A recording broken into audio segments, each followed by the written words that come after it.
Another thing that we're going to see is the end of fossil fuels.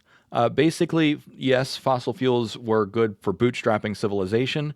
We don't really need them anymore. Between solar, between fusion, between nuclear, and other things, we're really just not going to need fossil fuel. And so when I say the end of fossil fuel, I don't think that we're going to run out. I think that we're just really just not going to need it. We're going to evolve past it. Now, what I will say is that there is a very strong argument to be made for chemical fuels. Chemical fuels are very highly dense. They're very energy dense, which means that they're ready to go.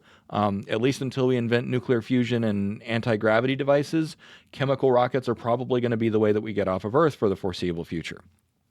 Chemical fuels are also really good for things like vehicles that need to run autonomously, battle tanks, aircraft, those sorts of things. The energy density of batteries just probably won't cut it for a little while. Although, what I will say is that the hypothetical maximum energy density of batteries is still much, much higher than what we have today. But if you're looking at chemical fuels, pure hydrogen is generally a better chemical fuel in terms of energy density and also cleanliness. However, we don't have the infrastructure for that. But what I'm saying is in the future, you're probably not going to see fossil fuels. You'll probably see hydrogen fuels as a long-term solution. Although liquid chemical fuels do have some advantages, namely they're not high pressure. And so if you don't have perfect containment, you can still contain liquid fuels with gravity. So we might actually see liquid fuels stick around, maybe for indefinitely.